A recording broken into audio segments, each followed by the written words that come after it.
오래간만이야.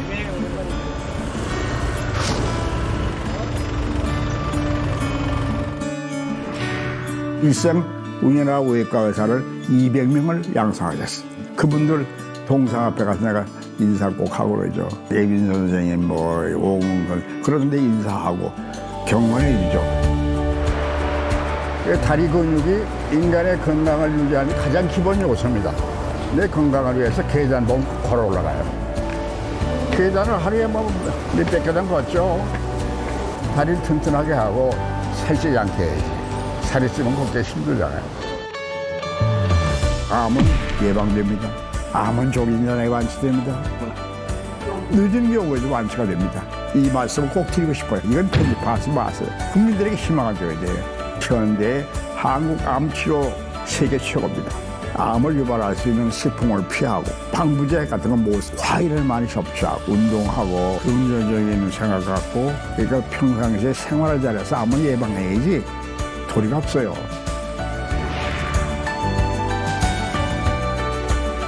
6.25 때도 우리 어머니 지혜가 아니면 살아남기 힘들었어요. 우리 어머니, 한국 어머니 대표 어머니 백살가이사였어요. 파버 선생님하고 내가 사제지간으로 찍은 사진이에요.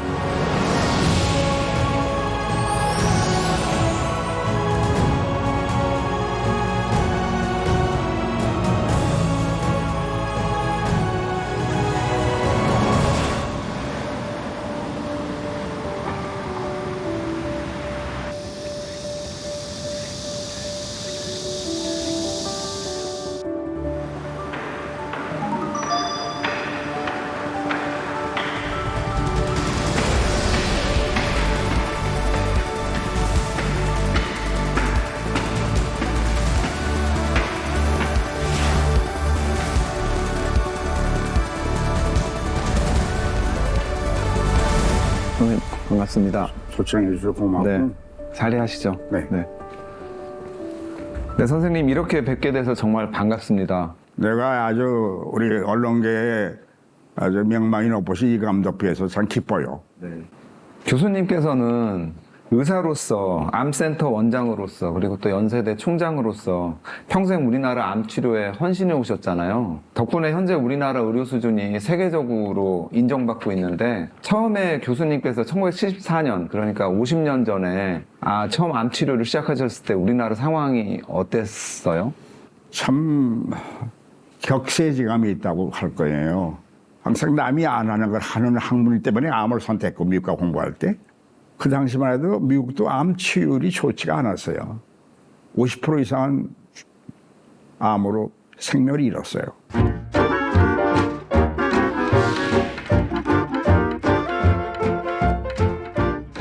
또 거기 하버드가 공부하게 된 거는 그 선생님이 되게 표지를 보냈어요. 교육을 시켜주시면 나중에 여기 근무하고 경험 쌓아가지고 한국에 암 치료에 학문을 정착시키겠다, 교육으로. 그런 얘기해서 가게 됐고, 그렇게 하다가 또 나와서 일생 그 학문을 종사해 온 거예요. 그래서 학술은 효율이 된 거죠. 그 업적 때문에. 일생을 그렇게 했어요. 콜롬보 개혁에 의한 의료 협력으로 연세의료원 암센터가 개원을 보았습니다. 이번에 CO60 원격 치료기를 비롯해서 현대식 의료기구가 설치돼 암의 조기 진단과 치료는 물론 의사, 기술자 양성과 일반 계몽에 커다란 역할을 하게 됐습니다.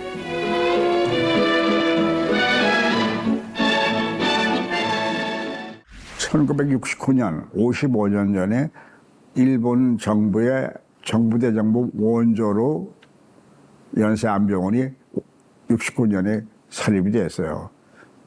그때는 조그맣었죠. 규모가 3층이 있었어요. 방사치료기가 위주로. 근데 그렇게 나와서 운영 자체가 어려우니까 나를 미국에 있는 교섭을 해서 제가 1년 동안 준비해가지고 나왔거든요. 5년 후에 50년, 74년에 나왔죠. 방사치료기 범위를 넘어가는 암일 때 또 처음부터 항암제가 필요한 지금 필요한 약을 쓰는 전문가가 필요하기 때문에 나한테 삼고초려를 시켰어요. 근데 부모님은 반대다 그래, 교육하는 걸. 이 항암제가 이 일정한 부작용이 있는데 일반 약처럼 부작용이 1mm 먹거나 10mm 먹거나 뭐 별 부작용이 없는 게 일반 약인데 항암제는 부작용에 들어가면 큰 부작용이 나거든요. 그렇기 때문에 정밀을 유도하고 전문가 항암제만 공부한 소위 종양학자가 있어야 돼요. 내가 미국에 남아 있으면 한 사람의 종양학자로 한 사람의 암 전문가로 남아 있지만 한국에 나오면 내 조국을 이 질곡의 역사 가지고 우리나라 항암제 수술 있는 사람 내가 나가면 소위 통합 암 치료가 가능하다 생각하고 내가 나온 거예요. 소명감 하나로. 그때 다행히 우리 안 사람이 찬성을 해줬어요. 아이들이 셋인데 나올 돈이 없어서 그때 세브란스 병원에서 2,000불을 날 비행기 값을 대줬어요. 그 후에 나와서 내가 기부를 많이 해서 다 갚았죠. 그 소명감 하나로 귀국을 하게 된 거죠. 그때는 귀국하게 참 그때 한국 못 살았어요. 74년에 참 그냥 뭐 석탄 떼고 구공탄이 나오고 있죠. 그래서 청계천 근처에 나가면은 그래서 이제 고가대로가 있을 때 고가도로 그 밑에 숨을 못 쉴 정도로 그렇게 매연이 심했어요. 그때 나와서 나름대로 일생을 보낸 겁니다.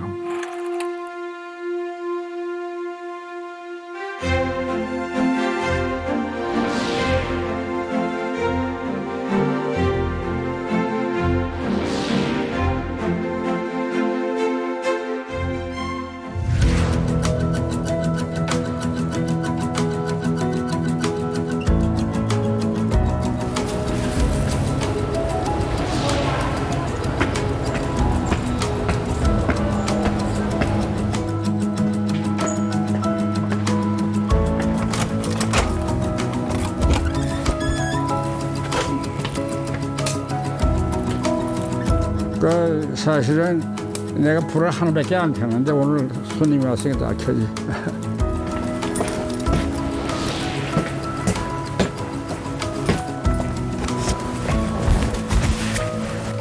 내가 옛날에 여기서 암병원 진료하던 공간인데 이렇게 개조해서 사무실로. 그러니까 병원도 공간이 어렵잖아. 그러나 내가 학교에 헌신을 많이 하니까 나만은 이걸 교수실을 줬어요.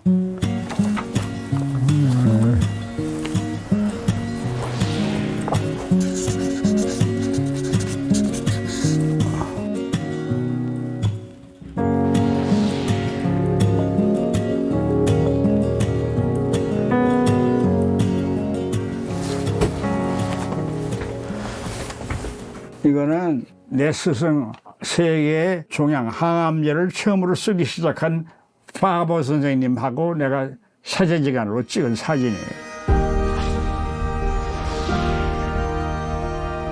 조 선생님은 누구신데 저렇게 위에 혼자? 김명선 선생님. 김명선 선생님, 내가 동강 참배하던 세브란스의 정신에 속하는 분이 대단한 분이시죠. 한국 사람으로서는 미국에 가셔가지고 처음으로 의학으로 노스 웨스턴 대학교에서 생리학으로 한국 사람은 처음으로 의학 박사학위를 받았어요. 1919년에. 뭐 일간 신문에 크게 나오고 그랬어요. 이번 젊어서 내가 이제 한국 사람은 세계 암 지도자를 워크숍이 있었는데 그때 내가 젊었을 때 갔어요. 이게 젊어서 거기 가서. 그래가지고 미국의 암학회에서 참석하고 각국에서 한 명이 초대했어요. 그냥 그때도 가난했기 때문에 사실 미국에 비행기 타고 갈 수가 없었어. 월급 가지고. 아니 내가 저건 누구한테 보여줬나? 이 가운이 내 미국에서 입고 와서 내내 여기서 때 입고 다니는 거예요. 미국에서 교수로 있을 때도 이거 입고 그 진료했어. 옛날에 60년 전에는. 이거 입고 미국서도 회진 다니고 강의도 하고. 이게 내가 입고. 그러니까 이런 거 입은 사람은 나만 입고 다니니까 학생들이 신기하겠어요. 근데 왜 여기다 청정이 입고? 한국에서 입는 거 안 입으시고 왜 이걸 입으셨어요? 가져왔으니까 뭐하러 돈을 들여 맞춰요. 가운을 그냥 해주는 게 아닌데. 내가 총장 때 출근하면 나를 도와주던 비서가 오늘 일정이 이겁니다. 그리고 이거 적어줘요. 이게 일정. 몇 시에 누가 오고 몇 시에 누가 오고 이렇게 살았어요. 바쁘시면 가족들이랑 보낼 시간이 없으셨겠어요. 우리 마누라가 훌륭하지. 네? 우리 마누라가 많이 도왔지. 우리 안 사람이. 우리 안 사람이 이 바닥에 못 가려고 하는데 그래서 영어를 잘하고 타이핑을 잘하기 때문에 내 미국 가서 많이 도움을 받았지. 타이핑을 마누라가 양반하고. 이것도 처음에 가서 내가 월급을 조금 받으니까 취직해가지고 돈도 벌어가지고 같이 생활비도 하고.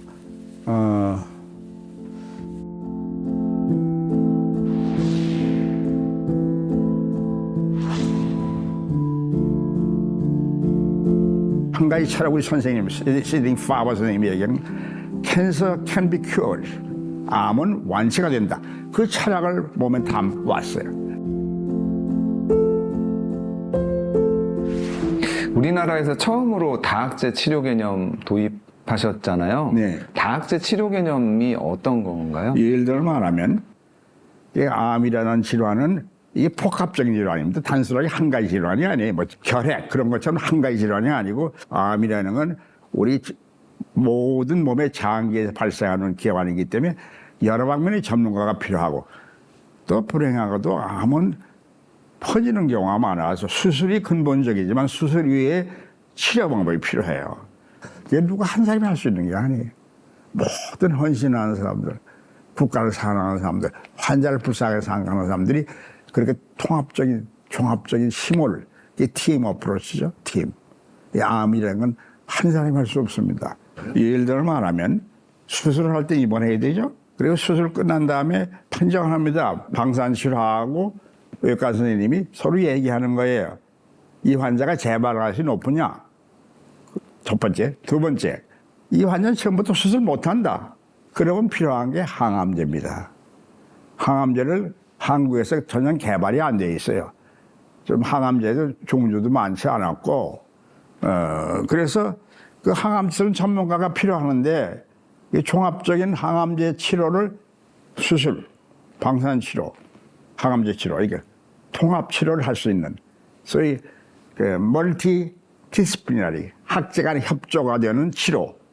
그래서 유방 같은 것을, 유방을 제거하면 그 여성이 어떻게 되겠어요? 젊은 사람이 걸렸을 때.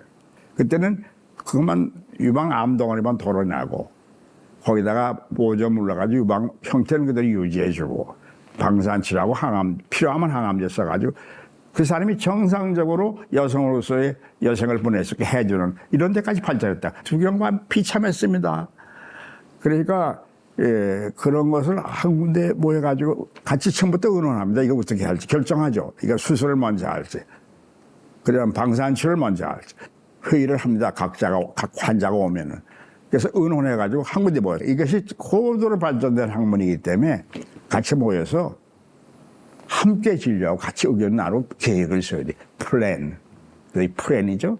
계획을 세워야 된다. 그래 일사불란하게 움직이죠. 그게 다학제 치료입니다. 이제 그렇게까지 됐으니까 내가 이게 이 나이에도 돌아보면은 나 미국 처음 왔을 때 그게 불가능했어요. 이게 외과 선생, 성형외과 선생 같이 들어가죠.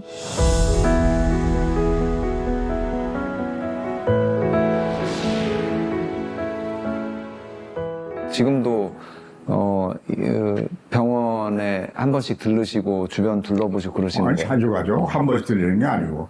139년 전에 우리 전체 국민이 현대과학이 없었어요. 그 병이 나면 무당, 구타고 전염병 막 돌고. 그런데 이제 그 미국에서 그 좋은 대학을 나온 그 알렌 선생님 의학 박사께서 나오셔서 우리나라 외과 의사를 200명을 양성하셨어요. 그 사람들이 전부 퍼지고 그런 사람들이 그분들 동상 앞에 가서 내가 인사 꼭 하고 그러죠. 그 대학에서 예빈 선생님, 뭐 오공 선생님 그런데 인사하고 경건해 주죠.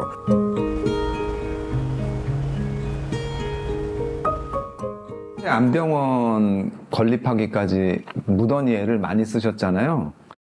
병원도 종합병원으로 당시에 굉장히 유지가 잘 됐었는데 따로 암병원이 필요하다고 왜 판단하셨어요? 근데 아까 말한 대로 암이라는 거는 외과 외과도 암 전문외과, 대장암만 전문하는 외과 의사가 있고 또 간암만 전문하는 외과 의사가 전부 다르잖아요. 폐암센터 그럼 폐암만 전문하는 사람이 모여서 거기서 같이 공동 진료를 한다고. 그게 필요해요. 컨셉을 하는 병원이 해가지고 폐암은 또 호흡기 내과에 갔다가 저 폐수한 데 갔다가 항암 치료받아 왔다 갔다 할 수가 없어요.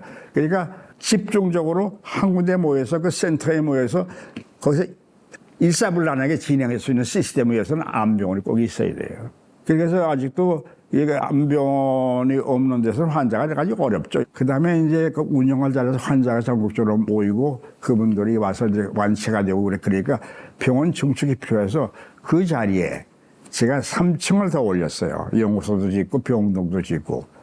그래서 또 항암 주사실도 늘리고.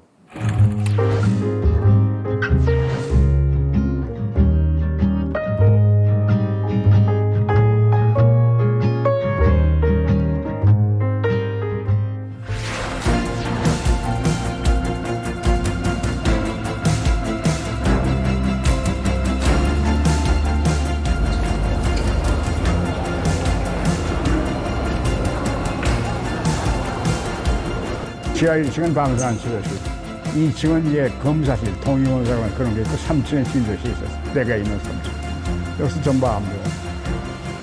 초기 조그만 50년, 55년 전에 건립한 게 3층인데 내가 와서 몇 년 내에 6층으로 증축을 했어요. 참, 세월이 빨라. 50년 전 생각이 나요.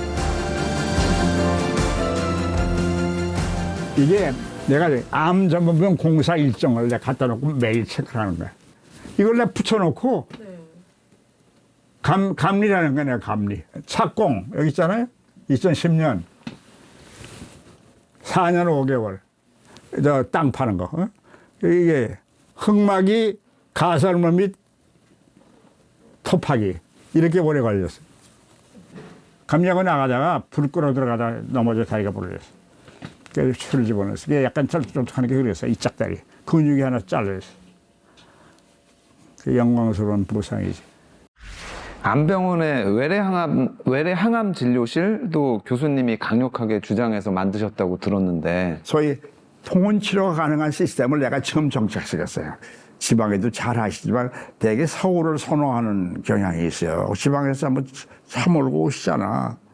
그분들이 여러 번 안 오게 해드려. 그것도 큰 도움이잖아요. 이왕 온 김에 검사가 밀려도 조금만 배려해주면은 당일 와서 여러 가지 검사 한꺼번에 할 수 있는 그런 시스템을 하는 게 암병원이 실천하고자 하는 거예요. 항암제가 좋아졌기 때문에 항암제 쓰면은 그분들의 생명을 아주 의미 있게 6개월 살 분을 2년 살게 해드린다. 큰 돈 안 들이고 고통 없이. 그럼 해야 될 거 아닙니까? 그러면 주기적으로 뭐 한 달에 한 번, 두 달에 한 번 주사 맞으러 그걸 의뢰 와서 맞고 가시게 해. 집에 가시고 지방에서도 와서 맞고 가시게 해드리는 셔틀이 있어가지고 타고 오셔서 병원에 와서 맞고 또 셔틀 타고 나가 지하철로 가시고 기차로 가시게 할 이런 제도가 좀 적적되어 있어요.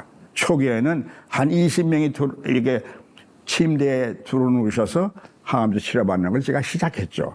처음으로 한국 최초로.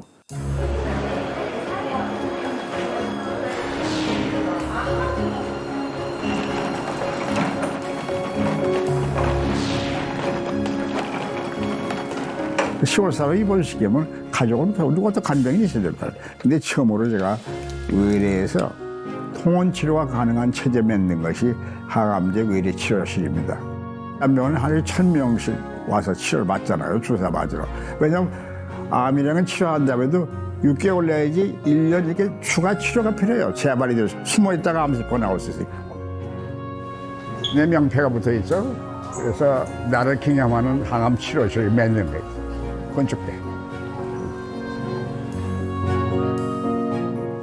이게 와서 저렇게 아픈 분들이 기다리고 주사 맞고 기다리는 환자들 보고 마음 아파하고 완치하기를 같이 기도하고 그래서 이 암 치료율이 엄청 좋아졌어요. 세계 항암제가 좋아져요. 항암제가 표적 치료제도 나가고 면역 증강제도 나가고 세상이 엄청 달라졌어요. 50년 전에 내가 미국에서 나올 때부터. 암 치료가 상당히 좋아졌어요.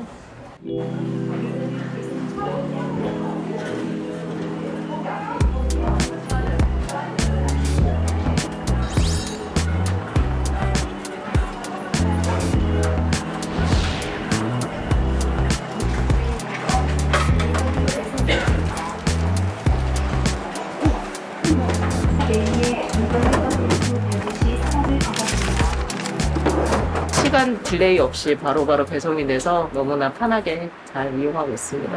환자들도 그럼 더 빨리 맞을 수 있겠네요. 그쵸. 제 시간에 맞을 수 있는 장점이 있습니다. 사실 이거 항암제 운반해주는 부분은 저희 주인님들이 담당을 해주고 계셨었는데 확실히 또 무거운 짐을 로봇이 또 안전하게 배송을 해주는 부분이 있어가지고 아무래도 깨짐 사고라든지 잘못된 발송 오류라는 부분에서 확실히 더 많은 건수가 줄었다고 생각이 듭니다. 이제 아침 시간에는 항암제 조제만 되면 바로바로 투여를 시작을 하고요. 네, 오후에 이제 조제실을 늘고야 할 텐데 네. 그 조제가 그 또 여기 항암제가 네. 부작용을 유발할 수 있기 때문에 부작용을 최소화하기 위해서 정량, 정말로 극도로 정량을 정확하게 조절해야 돼요. 그러니까 더 어렵죠. 그리고 또 대부분 항암제가 혈관 주사이기 때문에 근육으로 들어가나 그러면은 세모는 환자가 고통스러워요. 그래서 이런 분들이 헌신으로 정말 암 환자를 자기 가족처럼 생각하고 자기 부모가 이 사람이 내 부모다 이렇게 생각하면 내 형제다 그런 감정이 없으면 이 암센터에 근무할 때 참 고통스러워요. 환자들이 대기 시간이 좀 짧아졌죠. 환자가 증가하기 때문에. 저희 직원들이 20분마다 항암제를 수기 배송을 했는데 지금은 로봇이 5분마다 수시 배송을 하거든요. 네. 그래서 대기 시간도 훨씬 줄었고 그 로봇이 대신 약품을 배송해 주니까 그 시간에 다른 일을 할 수 있거든요. 이제 이송이라든지 침상 정리라든지 간호사들 필요한 물품 정리라든지 그런 일을 하고 또 항암제가 들어옴으로 인해서 휴가를 할 수가 있게 됐어요. 그래서 저희 인력 활용도 하게 되면서 시간의 근로도 감소하고 여러 가지 네. 로봇이 옴으로 인해서 여러 가지 효과가 나고 나는 간호사 선생들을 제일 중요시하기 때문에 간호사상을 만든 취지가 그래서 그래요. 네. 환자의 접촉점이거든. 환자가 대하는 분들이 간호사 선생님이기 때문에 환자들의 그 아픔을 이해해 주는 분들이라고 어머니상 같기도 하고 간호사 선생님들이 그 사람들을 위로 격려해줘 환자분들을. 네. 나을 수 있다. 고칠 수 있다. 그런 얘기 한마디 해주면 면역 세포가 증가돼요. 체내 면역 세포. 제 이름 따서 감동 간호사상을 제정했어요. 5명을 상을 줍니다. 암센터 설립하는 날. 감동 간호사상. 왜냐하면 간호사가 접촉점이기 때문에 제일 중요해요. 또 제가 제 동료가 돈을 내가지고 좋은 학교 의학대상 같은 걸 제가 만들었거든요. 가장 우수한 교수들에게 주는 상. 그리고 또 제가 또 기부해서 가장 업적이 큰 스승에게 주는 김명선 상. 그런 제도를 만들었어요. 요즘에도 그런 데 감명받아가지고 연구에도 쓰고 가난한 사람을 도와주는. 하나, 둘, 네, 감사합니다.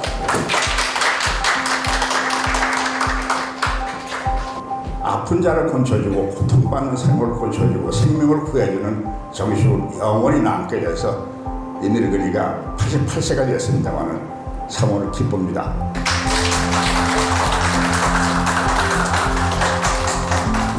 네, 시키세요. 저는 7, 8학번인데요.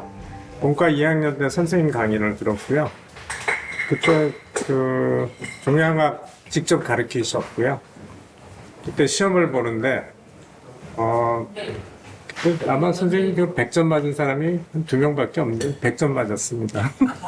공부를 잘했어. 그리고 나는 1번 문제가 대가 정해져 있고 그다음에 시험지를 더 주고 우리 병원이 이렇게 될 때까지 공헌하신 우리 설립 선생님들의 동상에 대해서 그리라까지 했어요. 그걸 가보고 잘 그리면 100점 줬어요. 이 양반이 우리 이 학자이 잘 그리네 100점을 드린 기억이 나. 그러니까 그분들의 동상 학생이 가보기 전에는 이것이 139년 역사가 어떻게 이루어졌는지 모른다. 역사를 모르면 눈 가리고 사막 가는 거와 마찬가지. 그래, 항상 역사를 알아야 돼요. 첫 번째로 정확하게 저희한테 전해주려고 하는 정신이 있으세요. 두 번째는 바른 길로 항상 가라고 하셨고요. 그러니까 그 두 가지가 가장 중요한 거죠. 그다음에 우리 선생님들을 위에 그 설립자서부터 모든 선생님들을 다 기억하라고 그래서 역사의 그 정신을 이어가는 게 중요하다고 항상 강조하셨어요. 지갑을 보니까 지갑이 다 헐었어요. 그래서 이거 오늘 처음 말씀드리는데 돈은 얼마나 신가요? 4만 원이 있더라고, 4만 원. 지갑이 다 헐고.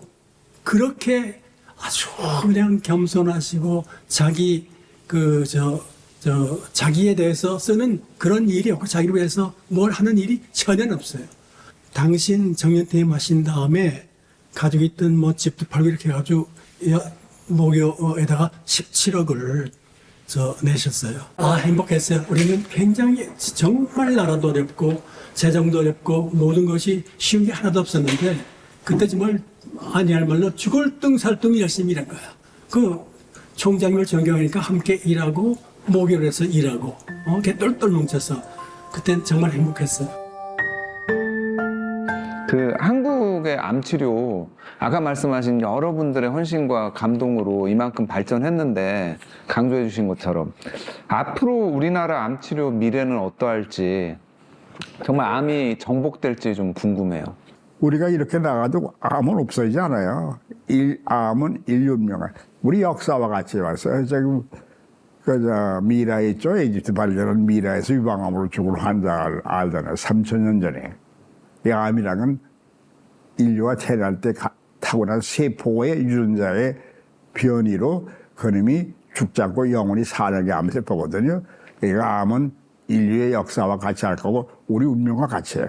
단 하나는 나이가 100살 이상 살 때까지 잘 관찰하면 우리가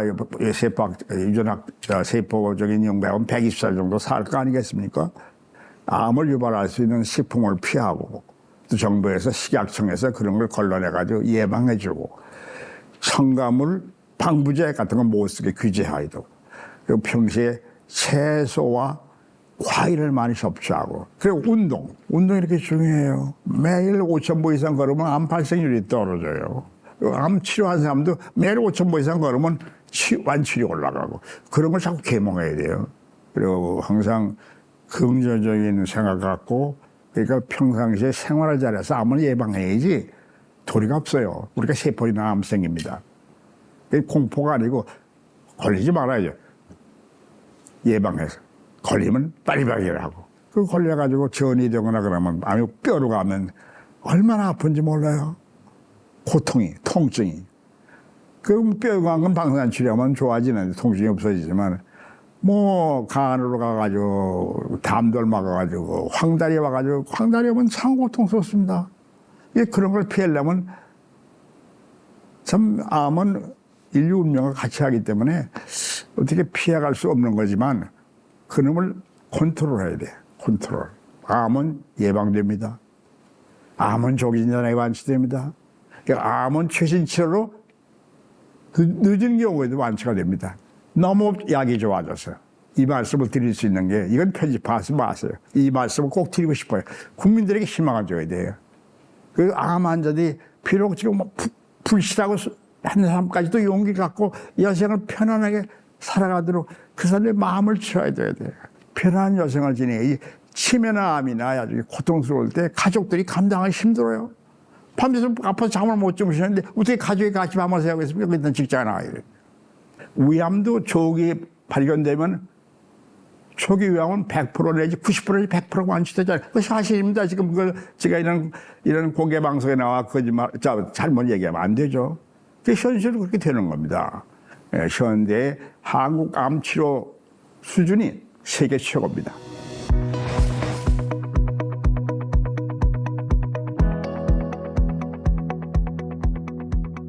한국 교포들이 암 치료를 한국에 오잖아요.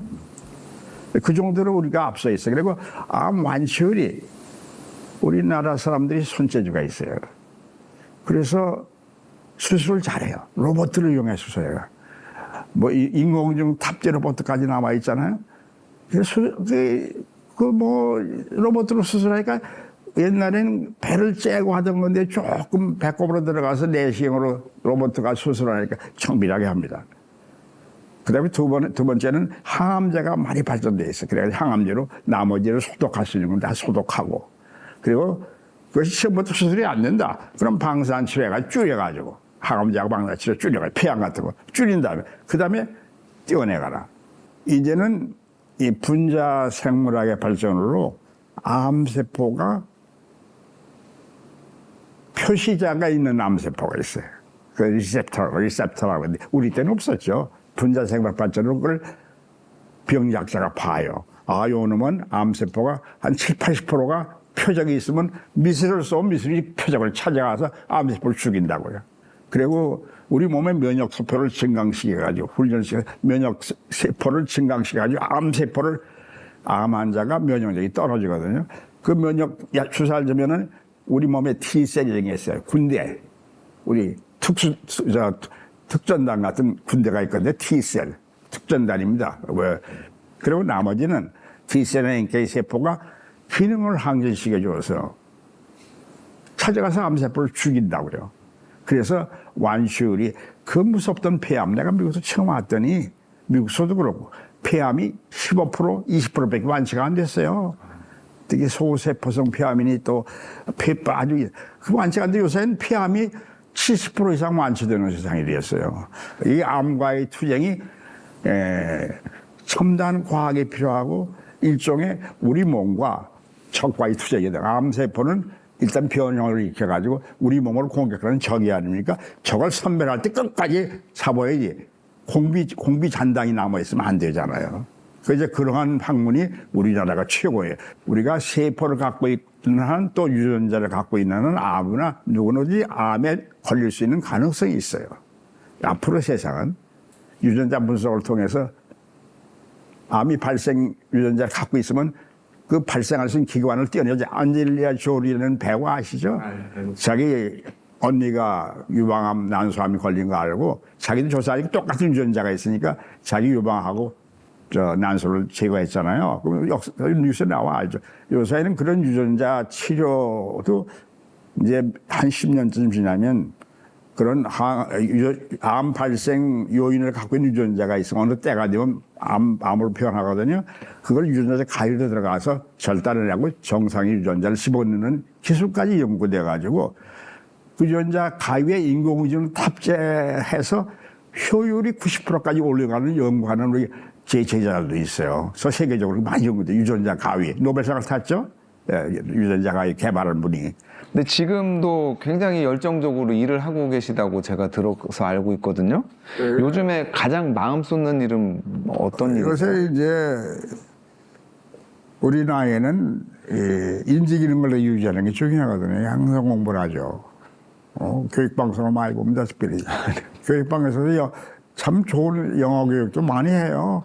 나는 미국에서 근데 영어를 참 잘하는 폭인데도 거기 소위 네이티브 스피커, 미국 난 사람처럼 수거 같은 게 부족하고 그래. 전치사도 얼마나 어려워요. 붙는 게 있고 안 붙는 게 있고. 그리고 발성, 한국은 단음이죠. 영어는 리드미카라는 언어거든. 그걸 배우죠. 천사장 써요. 내가 노트에 쓰면서 노트가 몇백 권 뭐 써면서 공부하죠.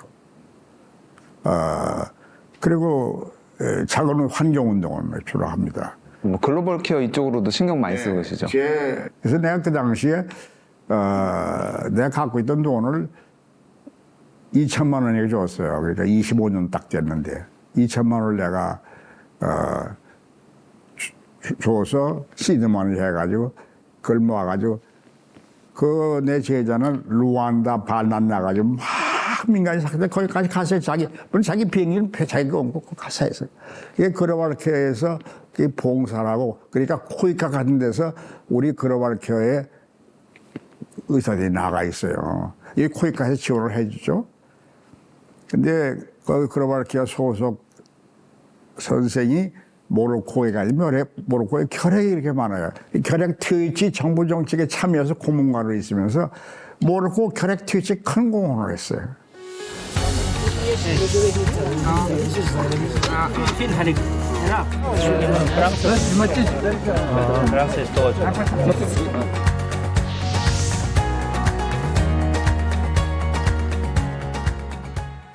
암센터 원장님 하셨고 뭐 의료원장님도 하셨고 총장님도 하셨잖아요.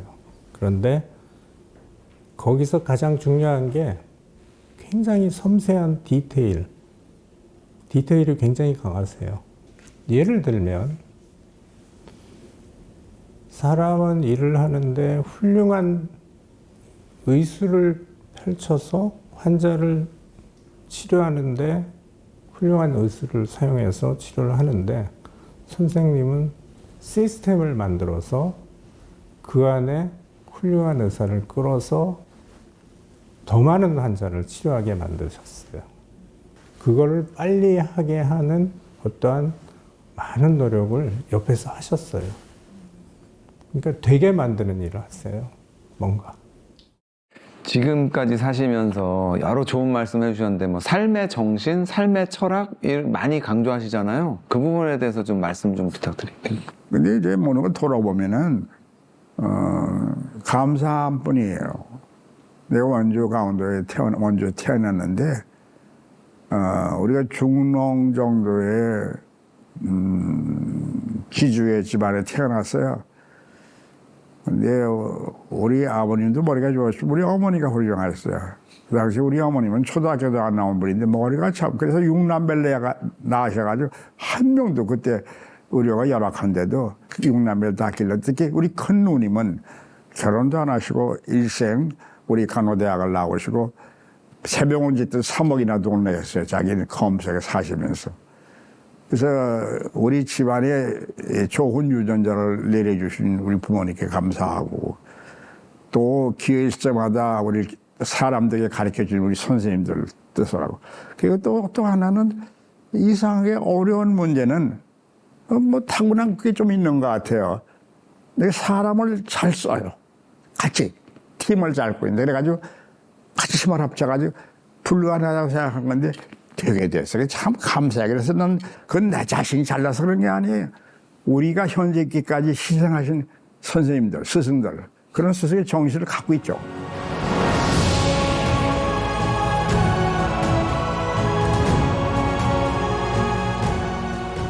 마지막 질문인데요. 시대의 석학으로서 지금 세대 그리고 미래 세대에게 꼭 하시고 싶은 말씀 있으시면 편하게 부탁드릴게요. 사람 뭐 자기 생명이 위협받을 때처럼 환자 고통스러운 게 있습니까? 그 사람 생명이 위협받을 때 그걸 위로해주고 격려해서 같이 치유해주는 거, 그것이 일생 지켜온 철학입니다. 환자를 가족처럼. 네. 그럼요. 그 사람이 본인을 아주 암 걸렸을 때 본인이 제일 공포스럽죠. 인간은 더 그렇죠. 암 걸리면 받는 충격이 대단합니다. 그걸 옆에서 친구해주고 격려해주면 그 사람 면역 기능이 올라가요. 침체되어 있으면 전체 세포가 침체돼요. 그러니까 환자들도 암에 걸려서 이제 깊이 절망했을 때 면역이 무너지기 쉽고. 그럼요. 네, 의사 선생님이 옆에서 힘과 어떤 희망을 불어넣어주면 더불어 몸도 살아난다. 그 말씀. 그러니까 감동을 주는 거예요. 아니 환자만 해면 좀 웃으면서 얘기하고 얼마나 좋으냐. 왜 이렇게 얼굴 찡그리냐. 그 사람도 고통스러운데. 그런 거 보면 되게 싫은 소리 하죠. 그러지 말자고. 근데 병원이 어려우니까 접촉점에 있는 사람들이 바쁘고 그러니까 상대방을 배려해서 정말 이 환자가 진심으로 도와주고 싶은 표정이라도 지어야 될 거 아니고 상대방, 교수나 암 전문 교수, 전문가, 간호사, 그 사람 표정에 따라 암 환자는 충격을 받을 수 있고 또 희망을 가질 수가 있어요. 그걸 이제 강조하는 거죠. 그렇게 하면 안 된다고. 말 한마디가, 내가 툭 던진 말 한마디가 그 사람에게 치명적일 수가 있어요. 면역 기능에. 그 때문에 항상 말 조심하고 환자 본위로 생각하고 좀 의기소침한 사람한테는 격려하고 또 실천해줘야 돼요. 주사 하나 놓을 때도 감염 안 되도록 잘 소독하고 청소도 안 아프게 놔주고 그리고 참 많이 좋아지셨습니다 이렇게 하고. 그러나 잘못된 정보를 줘가지고 가족이 괜히 그 사실 아닌 걸 믿게 하면 안 되죠. 그러니까 이제 지금 국민들이 오해하고 있는데 근데 또 하나 내가 꼭 말씀하고 싶은 거래요. 이번에 의사들을 도와주는 사람이 많지가 않은 이유는 그동안 우리 의사들이 환자에 대한 태도가 뭐 잘못돼가지고 국민들이 불만을 갖고 있는 거죠. 대기 시간이 길고 뭐 예약하려면 힘들고. 그러니까 이걸 전반적으로 이번 계기를 통해서 가장 우리가 반성할 거는 우리 의사나 의료진에 있는 구성원들이 직원까지도 환자에게 친절한 거, 환자 고통을 같이 나누는 거. 그럼 자기도 고통스럽죠. 나도 치료할 때 보면은 환자 고통스러울 때 그 고통이 정신과적으로 나한테 전이가 된다고요. 예. 그런 과정이 있어요. 그러니까 그렇지만 그걸 잘 감당해야지 환자가 화낸다고 같이 화내고 그러면 안 되잖아요. 참 상당히 한국 의료가 세계적으로 올라갔다 지금 위기에 처했어. 이게 잘 수습, 정부하고 의료에 잘 수습이 안 되면 이게 유지될 수가 없어요. 우선 내년에 졸업생이 안 나게 생겼으면 어떻게 돼요? 구리가 갈 요원이 없는데 어떻게 가겠어요? 이거 위기예요. 근데 이 시스템을 망가뜨리면 안 되죠. 근데 응급학과 하려는 것이 고통스러운 직책이에요. 3D 현상. 이 젊은이들이 안 하려고 그래요. 그런 고통스러운 직책을 맡아가는 젊은이들에게 좀 수가를 낮게 조정하고 근무 효과를 개선해주고 그래야지 하지. 그런 소위 특수전을 할 수 있는 의사들이 있어요. 아주 남이 안 하는 거. 제가 미국 싸움할 때도 남이 비교적 기피 학문에 속해서 너무 어려웠어. 근데 기회가 오잖아요. 그것이 이제 운이라 할지 운명이라 할지 소명감이라 할지 그런 거로 그렇게 그 트렌드가 발전해가 이제는 암이 가장 선호하는 학문의 한 문인데도 젊은 사람들이 아직도 이 암이 사망하는 거를 봐야 되는 직책으로 알고 있거든요. 암은 완치한다. Cancer can be cured. 그걸 자꾸 강조하는 거죠. 그래서 학생들이 그 얘기를 듣고 암이 발전하는 걸 보고 젊은이들이 많이 암을 전공해요. 상당히 우수한 사람이 많이 암을 해요. 우리나라 암 치료가 대단해요. 근데 요새 젊은이들이 병원에 안 나오고 큰일 났어요. 지역의 거점 대학병원들을 육성하겠다. 그건 좋은 생각이죠. 이런 졸업을 많이 시게 하고 되는 게 아니에요. 왜냐하면 젊은이들이 서울을 선호하는데 그 사람들이 서울 아니고 지방에서 아이를 기르더라도 그 아이들이 교육을 제대로 받을 수 있고 이제 전체적으로 철학적인 국가 체계의 변화를 이게 날 따라 큰 문제지만 학술원회원 대한민국 학술원회원으로서 의학 분야에서 내 의견이 그렇다 이거죠. 잘 정신 차려서 젊은이들에게 동기부여하고 자꾸 격려하고 근데 이 의료 사태가 때문에 조금 의기가 침체돼 있지만 우리는 다시 회복할 거예요. 학문을 의학이라는 거는 그렇게 사실 의학이 굉장히 어려운 학문입니다. 고생 많이 하고 그렇잖아요.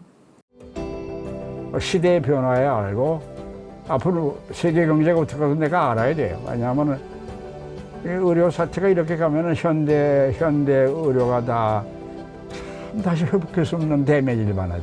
손상을 입는다 이거. 이 구성원이 희망을 잃고 저기 떠나면은 벌써 일본으로 많이 이민을 갔어요. 젊은 의사들이. 그게 큰일 났어요. 이게 어떻게 정부에서 정책을 좀 타협을 해서 증원을 좀 소소히 하든지 그래야 될 거예요. 혹시 더 하시고 싶은 말씀 있으세요? 인생은 사람은 다 죽게 돼 있잖아요. 나도 이렇게 나이가 많으면 죽음을 생각하면 참 이게 엄중한 일이에요. 죽는 걸 갖다 편안하게 물론 난 장기 기증을 다 하나 교통사고 주가는 의사로 되면 내 장기 전부 기증해서 장기 서약한 사람이 카드 갖고 다니죠. 그래서 죽으면 뼈는 죽은다. 근데 그냥 심장이 쓴 다음에 기증할 수 있는 거는 심장형을 기증할 수 있는 간도 안 되고 각막밖에 없어요. 각막. 근데 각막 띄워서 기증하려고 그래. 생명처럼 중요한 게 있습니까? 늙고 보면은 돈 그런 거 명예 그래서 내 나이 되면 명예 다 소용없어요. 그저 건강하게 살고 고통 없이 살고 그래도 자기가 이 사회를 위해서 할 수 있다는 것 자체가 행복이죠. 이렇게 좋은 장소에서 만나 뵙게 돼서 더욱 뜻깊은 시간이었습니다. 감사드립니다. 제가 감사합니다. 네. 여생의 행복이 뭔지 아세요? 우리가 나이 되면 같이 일하는 동료나 후배자, 제자들이 스승으로 생각해 주는 그게 제일 행복한 거예요.